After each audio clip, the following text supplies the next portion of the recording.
Hello everyone, welcome back to our YouTube channel SLD educational academy. आप सभी को स्वागत है आपके अपने इस प्यारे से YouTube channel SLD educational academy पे।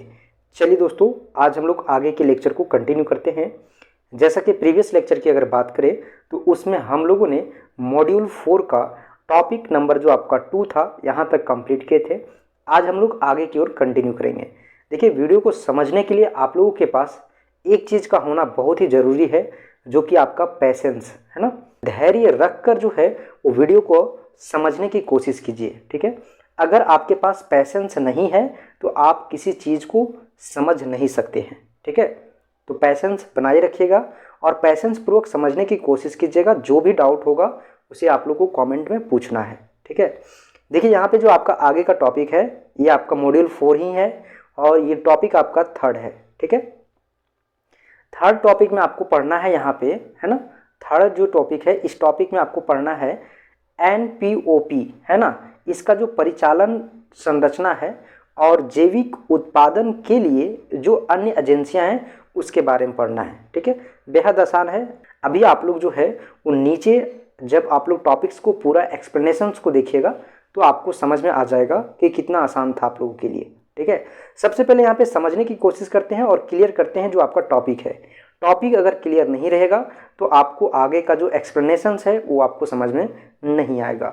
टॉपिक क्या बोल रहा है? बोला है NPOP, है ना। NPOP का मतलब क्या होता है?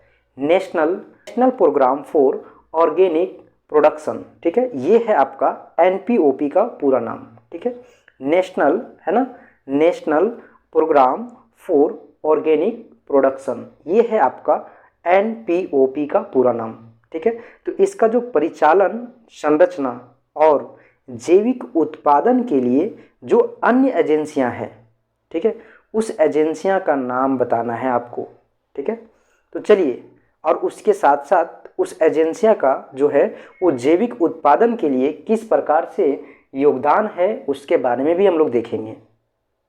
देखिए, यहाँ पे बोला है कि भारत में जैविक उत्पादन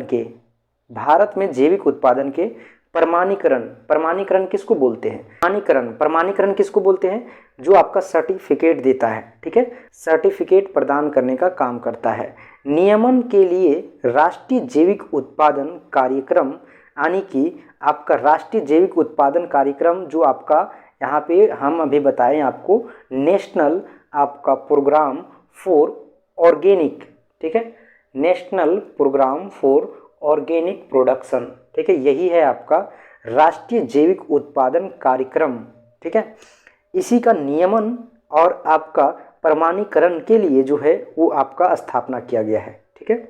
ये जो आपका है NPOP, इसको स्थापित क्यों किया गया था? ताकि जो है वो जैविक उत्पादन में जो प्रमाणीकरण होता है, जो सर्टिफिकेट होता है, उसे प्रदान किया जा सके और साथ ही साथ नियमन यानी कि सही तरीके से एक विधिवत पूर्वक जो है वो कार्य को कुशल पूर्वक जो है आगे की ओर बढ़ाया जा सके, ठीक है। इसलिए भारत में जो है वो NPOP को स्थापित किया गया, ठीक है। उसके बाद आगे की ओर कंटिन्यू करते हैं। देखिए, यहाँ पे आगे क्या बोला है? यह जैविक उत्पादों की गुणवत्ता को सुनिश्चित करने में, है ना, जो आपका जैविक उत्पादित होता है, जैसे कि मान लीजिए जैविक कृषि कर रहे हैं, उससे उत्पादित जो फसल है उस फसल का क्या क्वालिटी है, क्या गुणवत्ता है, इस चीज़ को सुनिश्चित करने का काम करता है, ठीक है। और राष्ट्रीय मानकों के अनुसार जो है वो प्रमाणीकरण की व्यवस्था करने में जो है वो सहायक है। अंतर्राष्ट्रीय यहाँ पे क्यों बात किया गया है? क्योंकि आपका जो जैविक खेती होता है ना, ऑर्गेनिक फार्मिंग, ये अंतर्राष्ट्रीय मानक जो आपका इंटरनेशनल मापने का पैमाना है, उस पैमाने के अकॉर्डिंग जो है आपका सर्टिफिकेट व्यवस्था करने में जो है वो सहायक होता है, मदद करता है आपका ये जो आपका NPOP है, ठीक है। इसकी परिचालन संरचना और इसकी मुख्य जो एजेंसियां हैं वो निम्नलिखित है, जिसे हम लोग एक एक करके अभी हम लोग बारीकी से देखेंगे। तो आप लोग पेशेंस पूर्वक कंटिन्यू हमारे साथ बने रहें और अगर चैनल पे नए हैं तो चैनल को सब्सक्राइब करके लाइक ज़रूर कर दीजिएगा, क्योंकि आपके एक लाइक से कुछ बिगड़ता नहीं है, बट कुछ लोगों को बनता है, क्योंकि ये वीडियो उन लोगों तक पहुंचता है जिन लोगों को आवश्यकता है। तो आप लोग लाइक करना बिल्कुल नहीं भूलिएगा, ठीक है। देखिए, यहाँ पे जो है आपका NPOP का जो परिचालन संरचना है, यहाँ पे 2 टॉपिक पढ़ना है, ठीक है। यहाँ पे आप लोग क्लियर कर लीजिए। सबसे पहले यहाँ पे देखिए, आपको पहला पढ़ना है एनपीओपी का परिचालन संरचना, और दूसरा आपका क्या है, जैविक उत्पाद के लिए अन्य एजेंसियाँ, ठीक है। तो यहाँ पे हम लोग देखिए, यहाँ पे बोला है आपको कि एनपीओपी का जो आपका परिचालन संरचना है, परिचालन संरचना जो है और मुख्य जो एजेंसियां हैं वो निम्नलिखित है। तो अभी हम लोग स्टार्ट कर रहे हैं, ये जो आपका है वो है आपका एनपीओपी की जो आपका परिचालन संरचना है, का जो परिचालन संरचना है उसे हम लोग देखेंगे, और फिर देखेंगे कि मुख्य एजेंसियां कौन कौन सी है जो आपका नीचे दिया गया है, ठीक है। तो देखिए यहाँ पे बोला है राष्ट्रीय जैविक मानक, ठीक है। एक आपका ये जो है वो आपका एनपीओपी का क्या है, आपका परिचालन संरचना है, ठीक है, राष्ट्रीय जैविक मानक, ठीक है। देखिए एनपीओपी जैविक उत्पादन के मानक निर्धारित करता है आपका कौन, राष्ट्रीय जैविक मानक, ठीक है, जो जैविक खेती के, ठीक है, जो जैविक खेती में उपयोग होने वाले सभी उत्पादों, है ना, या फिर प्रसंस्करण या फिर प्रमाणन की जो प्रक्रिया होती है उसे नियंत्रित करता है। समझने की कोशिश कीजिएगा, बार बार हम इस चीज़ को रिपीट कर रहे हैं, है ना। आप कोशिश कीजिए, आपको जो है वो एक सीक्वेंस को फॉलो करना है, समझना है। सबसे पहली बात कि अगर प्रीवियस की वीडियो को आप नहीं देखें हैं तो आपको ये वीडियो एकदम नहीं समझ में आएगा, क्योंकि पीछे हम लोग बहुत सारे वीडियो को कवर कर चुके हैं, एक सीक्वेंस में आगे की ओर बढ़ रहे हैं, हर यूनिट में आपका एक नया चीज़ सीखने के लिए मिल रहा है, तो समझना है, ठीक है। देखिए यहाँ पे आपको बोला क्या है कि आपका जो ये टॉपिक है, टॉपिक आपका ये है, ठीक है, एनपीओपी की जो परिचालन संरचना है और जैविक उत्पाद के लिए जो अन्य एजेंसियां हैं, ठीक है। इसमें हम लोग देखें कि आपका ये है क्या, ठीक है। उसके बाद देखिए यहाँ पे आपको बताया गया, यहाँ पे आपको ये बताया गया कि परिचालन संरचना और मुख्य एजेंसियां जो है वो आपका निम्नलिखित है, जिसमें हम लोग सबसे पहले देख रहे हैं एनपीओपी का, ठीक है, एनपीओपी का जो है आपका परिचालन संरचना, ठीक है। आपका जो एनपीओपी का जो आपका परिचालन संरचना है उसका दूसरा जो मुख्य बिंदु है ना, वो है आपका प्रमाणन निकाय, ठीक है।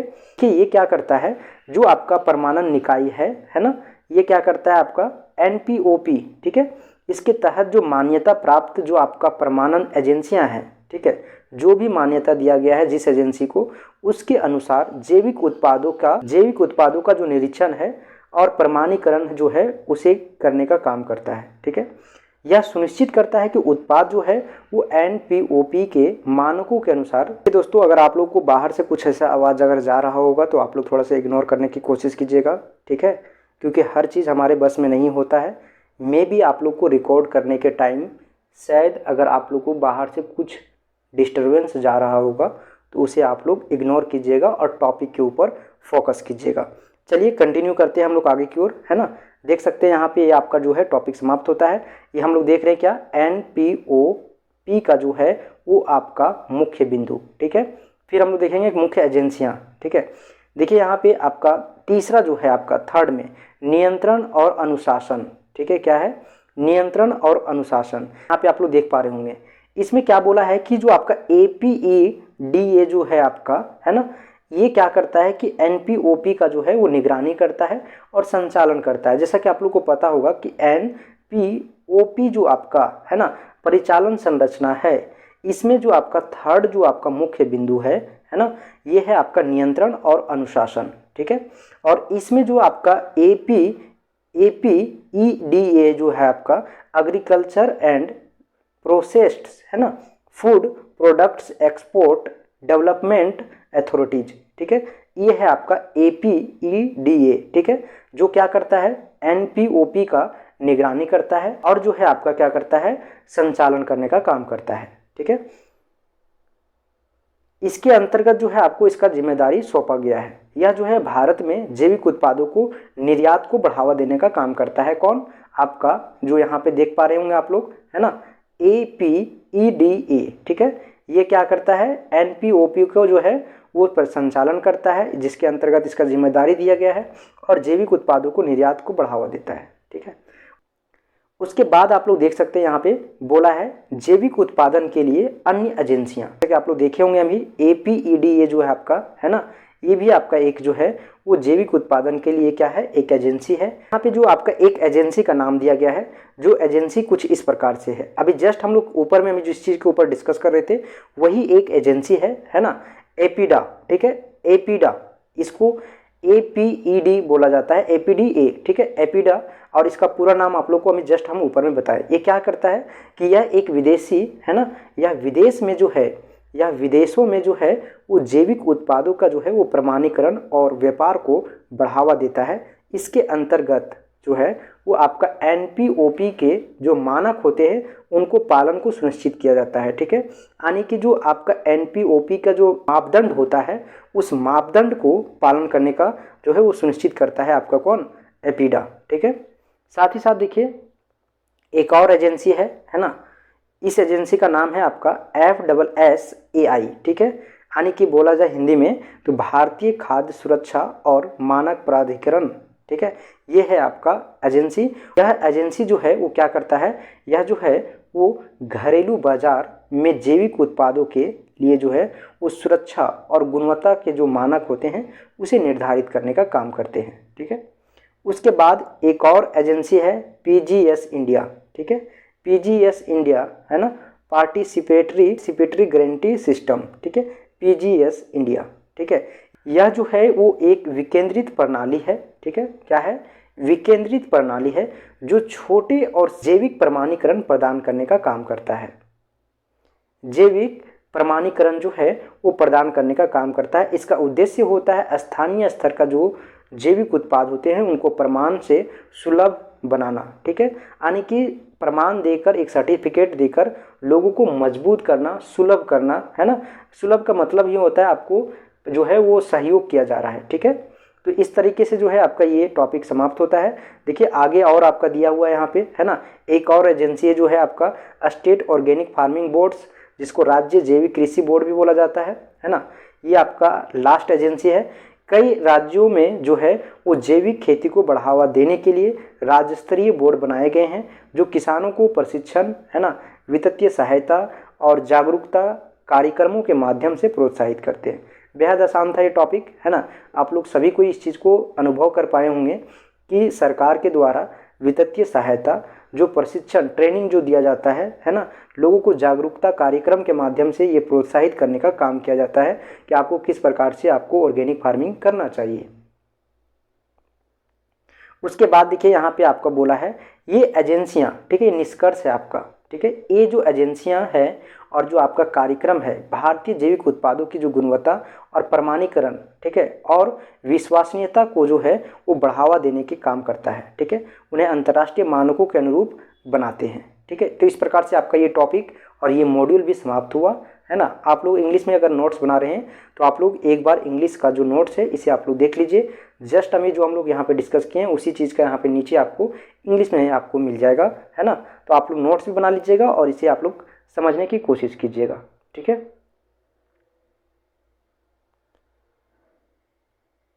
देखिए यहाँ से हम लोग देखे थे, ठीक है, थर्ड जो आपका था NPOP, ठीक है, या फिर अदर जो एजेंसियां हैं ऑर्गेनिक प्रोडक्शन के लिए। ठीक है, तो इसको आप लोग देख सकते हैं यहाँ पे, है ना, और नोट्स जरूर बना लीजिएगा। ठीक है,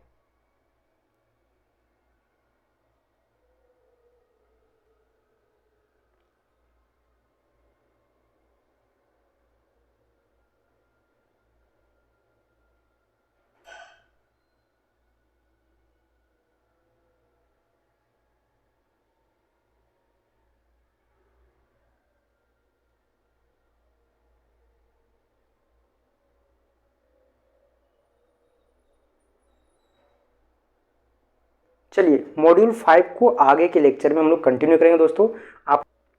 आप लोग कमेंट करके एक चीज़ हमें ज़रूर बताइएगा दोस्तों कि आगे का जो नेक्स्ट लेक्चर है उस नेक्स्ट लेक्चर में हम मॉड्यूल 5 को कंटिन्यू करें या फिर इंपॉर्टेंट क्वेश्चंस को आप लोग को बताएं, है ना। ये चीज़ आप लोग जरूर से बताइएगा। आप लोग को अगर लगे दोस्तों कि ये वीडियो जो है आप लोगों के लिए बहुत ही हेल्पफुल रहा है तो आप लोग जो है वो आगे जरूर से शेयर कीजिएगा। चलिए फिर मिलते हैं हम लोग एक नई वीडियो में, तब तक के लिए आप लोग को बहुत बहुत धन्यवाद।